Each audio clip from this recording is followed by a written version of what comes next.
Arum might just be my favourite genus of plants in the Araceae family, or as we commonly call them, Aroids. This video is all about what an arum actually is, and more importantly what an arum actually isn't, because the name is used for all kinds of different reasons in the botanical world. Let's take a look at quite a few different species of arum, and we can also take a look at how they reproduce and a bit about their life cycle.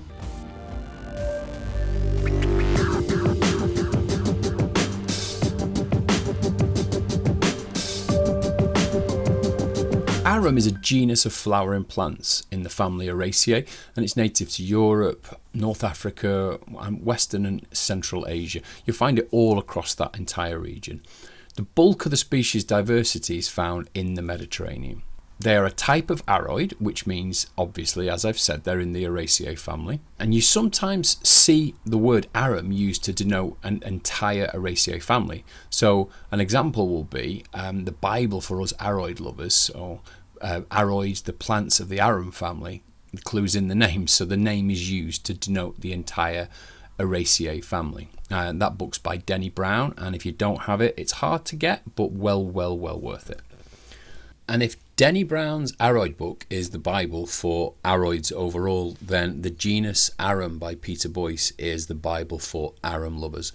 It's an amazing book. It's quite old now, but actually probably still the best text that there is out there. The illustrations are sensational. Full colour plates are just utterly exceptional, with line drawings that really help you with identifying the different sexual parts of the arum per species. It's full of all of the information you need about each of the different species, and that includes the distribution and as much information that was available when the book was released. A really good buy if you can get hold of it. Arum are often confused and identified incorrectly, and the name arum being used in so many different ways in so many different countries is very confusing. For example, the Arum Lilly that we see in garden centres all over the world is actually Zantedeschia aetheopica. It's called the Arum Lily or Calla Lily, and it's just a misnomer, and they're not in any way related to true lilies. So that's where the word lily gets included with arum quite a lot.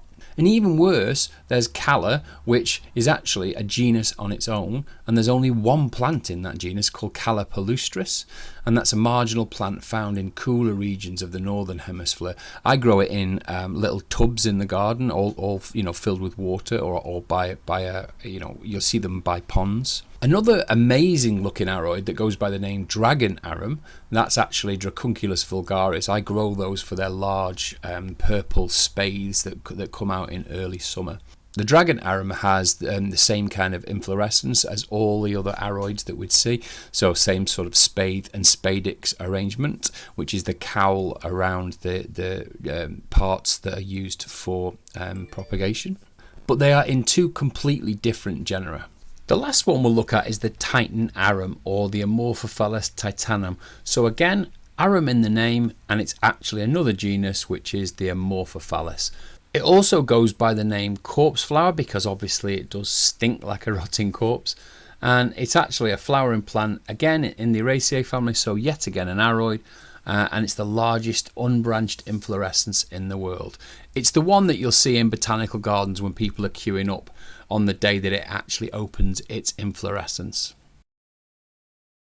They are herbaceous perennial plants growing 20 to 60 centimetres tall, sagittate, arrowhead shaped, leaves about 10 to 55 centimetres long on average. Arum have a number of types of tuber, so mainly horizontal, rhizomatous, and discoid. So there's different shapes even within the arum genus. Remember, a rhizome is an underground stem, not a root or a true bulb. These specialised stems produce new shoots from the upper surface of the rhizome and also roots from down below. Arum have something called contractile roots, and at the end of the season, the large roots that are produced throughout the growing year actually can contract.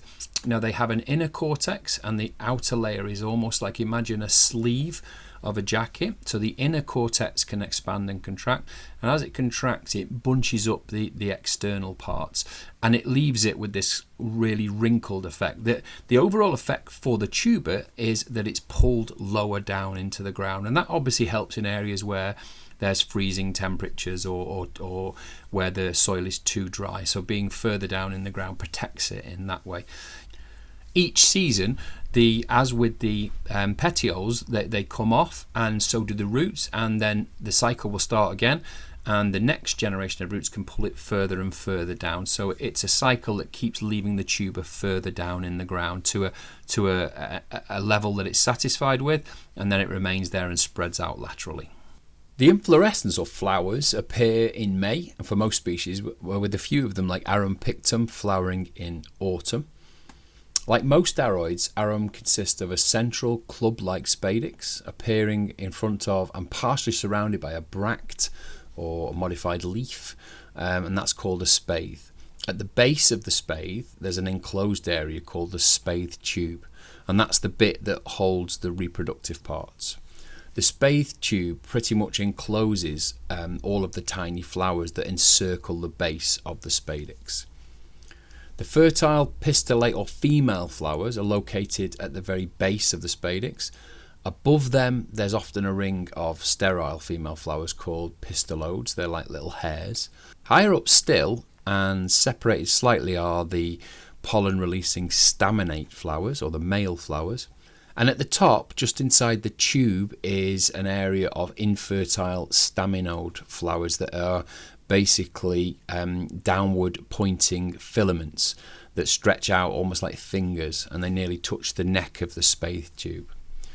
Aroid female flowers mature first, and they're no longer receptive once the staminate flowers or the male flowers are mature and then release pollen. It basically stops the self-fertilization, which obviously, inbreeding is going to lead to weakness. And to further aid the pollination, the male flowers are thermogenic. That means they go through periods of releasing heat. So, in layman's terms then, so flying insects like little midges and beetles, they're attracted to parts of the plant that are warmed and have given off an attractive odour. They climb down the spadix usually, or inside the spathe, and then down into along the wall of the spathe and down into the spathe tube. They pass the sterile male parts, so that's the pointing finger bits, and that acts as a barrier against them exiting at that point. They then enter the spathe tube proper, so right into the spathe tube, and then they move around inside trying to get out. And what they're then doing is, if they already carry any pollen, they're then fertilizing the female parts, the female pistils, and basically that is how they would pollinate, presuming they've already visited another flower.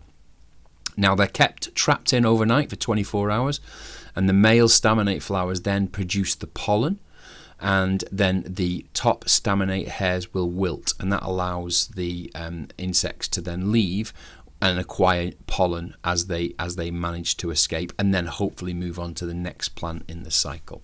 And that's a very common cycle that you'd see in most arum.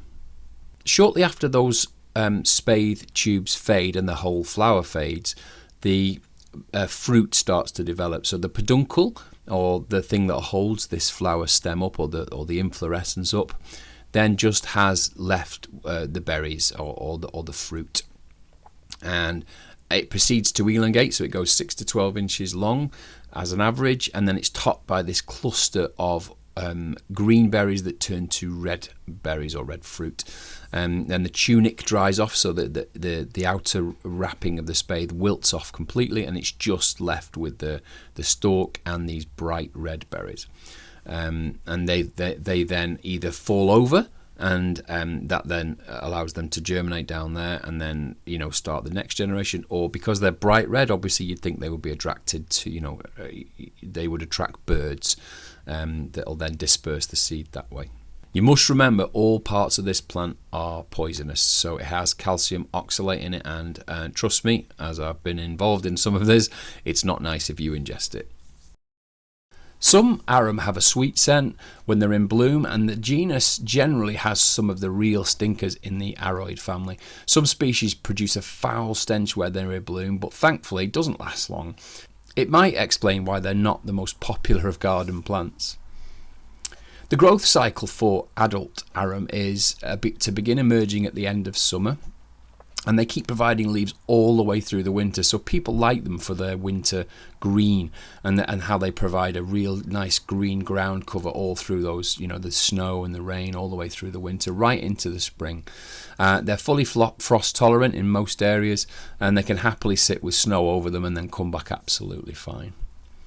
There are a few exceptions to that cycle. Arum pictum, for example, might flower in the autumn.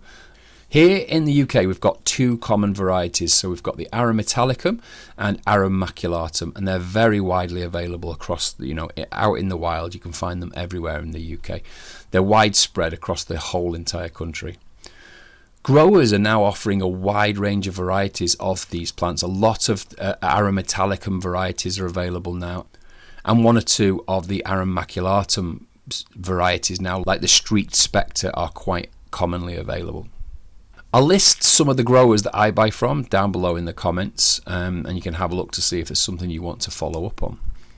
If you love hardy aroids, then why not grab some hardy outdoor arum and be sure that you are actually buying something that is in the arum genus.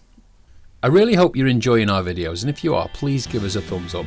We mostly cover things to do with indoor and outdoor aroids, and also any equipment or tips and tricks that we can pick up along the way. If you like it enough to give it a thumbs up, then why not subscribe to the channel, hit the notification bell, and I can let you know when we upload new content, which is every week.